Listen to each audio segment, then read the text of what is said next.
തമിഴ്നാട് മുഖ്യമന്ത്രി C Joseph Vijay ന്യൂഡൽഹിയിൽ പ്രധാനമന്ത്രി നരേന്ദ്രമോദിയുമായി കൂടിക്കാഴ്ച നടത്തി. സംസ്ഥാനത്തിന്റെ വിവിധ ഭരണ, വികസന, ജലവിഭവ, മത്സ്യത്തൊഴിലാളി സുരക്ഷ, പ്രതിരോധ മേഖല ആവശ്യങ്ങൾ ഉൾപ്പെടെയുള്ള വിഷയങ്ങൾ ചർച്ചയായ ഈ കൂടിക്കാഴ്ച രാഷ്ട്രീയ ഭരണതലങ്ങളിൽ വലിയ ശ്രദ്ധ നേടുകയാണ്. തമിഴ്നാടിന്റെ താൽപര്യങ്ങൾ സംരക്ഷിക്കുന്നതുമായി ബന്ധപ്പെട്ട ഒട്ടേറെ നിർണായക ആവശ്യങ്ങൾ മുഖ്യമന്ത്രി വിജയ് പ്രധാനമന്ത്രിയുടെ ശ്രദ്ധയിൽപ്പെടുത്തി. കൂടിക്കാഴ്ചയുടെ പ്രധാന ആവിഷ്കാരങ്ങളിൽ ഒന്നായിരുന്നു തമിഴ് ഭാഷയുടെയും തമിഴ് സാംസ്കാരിക പാരമ്പര്യത്തിന്റെയും പ്രാധാന്യം. തമിഴ്നാട്ടിലെ എല്ലാ സർക്കാർ പരിപാടികളിലും പതിവായി ആദ്യം ആലപിച്ചു വരുന്ന സംസ്ഥാനത്തിന്റെ ഔദ്യോഗിക ഗാനമായ തമിഴ് തായ് വാഴ്ത്ത് വീണ്ടും മുൻഗണനയോടെ ആലപിക്കപ്പെടുന്ന സാഹചര്യം ഉറപ്പാക്കണമെന്ന ആവശ്യം മുഖ്യമന്ത്രി ശക്തമായി ഉന്നയിച്ചു. ഈ വർഷം ജനുവരിയിൽ കേന്ദ്ര ആഭ്യന്തര മന്ത്രാലയം പുറത്തിറക്കിയ സർക്കുലറിന്റെ അടിസ്ഥാനത്തിൽ ചില ഔദ്യോഗിക ചടങ്ങുകളിൽ ദേശീയഗാനം ആദ്യം ആലപിക്കേണ്ട സാഹചര്യം ഉണ്ടായതോടെ തമിഴ്നാട്ടിൽ വിവിധ സാംസ്കാരിക രാഷ്ട്രീയ ചർച്ചകൾ ഉയർന്നിരുന്നു. സംസ്ഥാനത്തിന്റെ ഭാഷാ സാംസ്കാരിക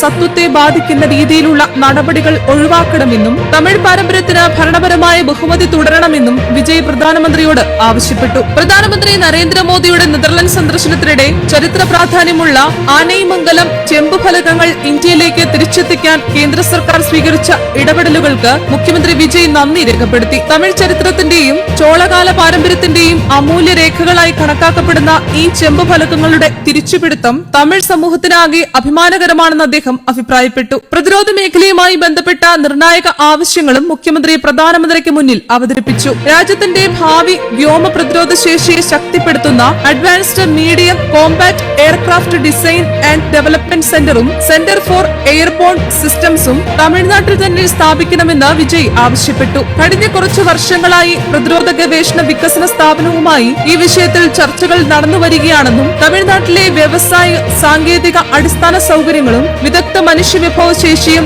ഈ പദ്ധതികൾക്ക് ഏറ്റവും അനുയോജ്യമാണെന്നും അദ്ദേഹം ചൂണ്ടിക്കാട്ടി. ഈ സ്ഥാപനങ്ങൾ സംസ്ഥാനത്ത് വരുന്നതിലൂടെ ആയിരക്കണക്കിന് തൊഴിൽ അവസരങ്ങളും അനുബന്ധ വ്യവസായ വളർച്ചയും സാങ്കേതിക മുന്നേറ്റവും സൃഷ്ടിക്കാനാകുമെന്ന് മുഖ്യമന്ത്രി വിശദീകരിച്ചു. കാവേരി നദീജല വിഷയവും ചർച്ചയിലെ അതീവ ഗൌരവമേറിയ വിഷയങ്ങളിലൊന്നായിരുന്നു. കാവേരി നദിക്ക് കുറുകെ മേക്കദാട്ട് അണക്കെട്ട് നിർമ്മിക്കാൻ കർണാടക സർക്കാർ മുന്നോട്ടു പോകുന്നതിനെതിരെ തമിഴ്നാട് ശക്തമായ എതിർപ്പ് രേഖപ്പെടുത്തി. കർണാടക ഉപമുഖ്യമന്ത്രി പദ്ധതിക്കായി ഭൂമി പൂജ നടത്തുമെന്ന് പ്രഖ്യാപിച്ചതിനെ മുഖ്യമന്ത്രി വിജയ് രൂക്ഷമായി വിമർശിച്ചു. കാവേരി ജലവിതരണ ട്രിബ്യൂണലിന്റെയും സുപ്രീം കോടതിയുടെയും അന്തിമവിധികൾക്ക് വിരുദ്ധമായ നടപടിയാണ് ഇതെന്നും അദ്ദേഹം വ്യക്തമാക്കി. മേക്കദാട്ട് പദ്ധതി യാഥാർത്ഥ്യമായാൽ തമിഴ്നാട്ടിലെ കർഷകർക്ക് ജലക്ഷാമം രൂക്ഷമാകുമെന്നും കൃഷിയെ ആശ്രയിച്ച് ജീവിക്കുന്ന ലക്ഷക്കണക്കിന് കുടുംബങ്ങൾ പ്രതിസന്ധിയിലാകുമെന്നും മുഖ്യമന്ത്രി മുന്നറിയിപ്പ് നൽകി. തമിഴ്നാട്, കേരളം, പുതുച്ചേരി എന്നീ കാവേരി നദീതട സംസ്ഥാനങ്ങളുടെ പൂർണ്ണ സമ്മതമില്ലാതെ പദ്ധതിക്ക് കേന്ദ്ര ജൽശക്തി മന്ത്രാലയമോ കേന്ദ്ര ജല കമ്മീഷനോ അനുമതി നൽകരുതെന്ന് പ്രധാനമന്ത്രി നേരിട്ടിടപെട്ട് ഉറപ്പാക്കണമെന്ന് വിജയ് ആവശ്യപ്പെട്ടു. കർഷകരുടെ ആശങ്കകൾ പരിഹരിക്കുകയും സംസ്ഥാനങ്ങളുടെ ജല അവകാശങ്ങൾ സംരക്ഷിക്കുകയും ചെയ്യേണ്ടത് കേന്ദ്രത്തിന്റെ ഉത്തരവാദിത്തമാണെന്നും അദ്ദേഹം കൂട്ടിച്ചേർത്തു. ശ്രീലങ്കൻ നാവികസേന തമിഴ്നാട്ടിലെ മത്സ്യത്തൊഴിലാളികളെ തുടർച്ചയായി അറസ്റ്റ് ചെയ്യുകയും ബോട്ടുകൾ പിടിച്ചെടുക്കുകയും ചെയ്യുന്ന വിഷയവും മുഖ്യമന്ത്രി പ്രധാനമന്ത്രിയുടെ ശ്രദ്ധയിൽപ്പെടുത്തി. കഴിഞ്ഞ ഏതാനും മാസങ്ങളായി സംഭവങ്ങൾ ഗൌരവകരമായി വർദ്ധിച്ചു വരികയാണെന്നും 2026 മാത്രം 12 അറസ്റ്റ് സംഭവങ്ങൾ രേഖപ്പെടുത്തിയിട്ടുണ്ടെന്നും അദ്ദേഹം പറഞ്ഞു. നിലവിൽ 58 മത്സ്യത്തൊഴിലാളികൾ ശ്രീലങ്കയിൽ തടവിൽ കഴിയുന്നതായും 266 ബോട്ടുകൾ പിടിച്ചെടുത്ത നിലയിലാണെന്നും മുഖ്യമന്ത്രി വ്യക്തമാക്കി. ജീവനോപാധിക്കായി കടലിൽ പോകുന്ന സാധാരണ മത്സ്യത്തൊഴിലാളികൾ നിരന്തരം ഭീതിയുടെയും അനിശ്ചിതത്വത്തിന്റെയും ഇടയിൽ കഴിയേണ്ട സാഹചര്യമാണ് ഇപ്പോഴുള്ളതെന്ന് വിജയ് ചൂണ്ടിക്കാട്ടി. മനുഷ്യാവകാശപരവും മാനുഷികവുമായ സമീപനം സ്വീകരിച്ച് ശ്രീലങ്കൻ സർക്കാരുമായി കേന്ദ്രം ശക്തമായ നയതന്ത്ര ഇടപെടൽ നടത്തണമെന്നും തടവിലുള്ള മത്സ്യത്തൊഴിലാളികളെയും അവരുടെ ബോട്ടുകളെയും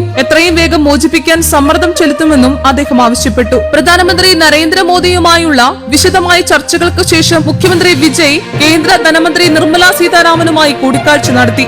സംസ്ഥാനത്തിന്റെ സാമ്പത്തിക ആവശ്യകതകൾ, അടിസ്ഥാന സൗകര്യ വികസന പദ്ധതികൾ, കേന്ദ്ര ധനസഹായങ്ങൾ, നികുതി വിഹിതങ്ങൾ, കുടിശ്ശിക തുകകൾ എന്നിവയാണ് പ്രധാനമായും ചർച്ചയായത്. തമിഴ്നാടിന് ലഭിക്കേണ്ട കേന്ദ്ര വിഹിതങ്ങൾ വേഗത്തിൽ അനുവദിക്കണമെന്നാവശ്യപ്പെട്ട് വിശദമായ നിവേദനവും മുഖ്യമന്ത്രി ധനമന്ത്രിക്ക് സമർപ്പിച്ചു. സംസ്ഥാനത്തിന്റെ ദീർഘകാല വികസന പദ്ധതികൾ, വ്യവസായ വളർച്ച, നഗരവികസനം, ഗതാഗത വികസനം, സാമൂഹിക ക്ഷേമ പദ്ധതികൾ എന്നിവ ഫലപ്രദമായി നടപ്പാക്കുന്നതിന് കേന്ദ്ര സഹായം അനിവാര്യമാണെന്നും തമിഴ്നാടിന്റെ സാമ്പത്തിക സംഭാവന കണക്കിലെടുത്ത് കേന്ദ്രം കൂടുതൽ പിന്തുണ നൽകണമെന്നും വിജയ് ആവശ്യപ്പെട്ടു. കേന്ദ്ര സംസ്ഥാന ബന്ധങ്ങളിൽ സഹകരണ സമീപനം ശക്തിപ്പെടുത്തുന്നതിന് ഈ കൂടിക്കാഴ്ചകൾ നിർണായകമാകുമെന്ന വിലയിരുത്തലും രാഷ്ട്രീയ നിരീക്ഷകർക്കിടയിൽ ഉയരുന്നുണ്ട്.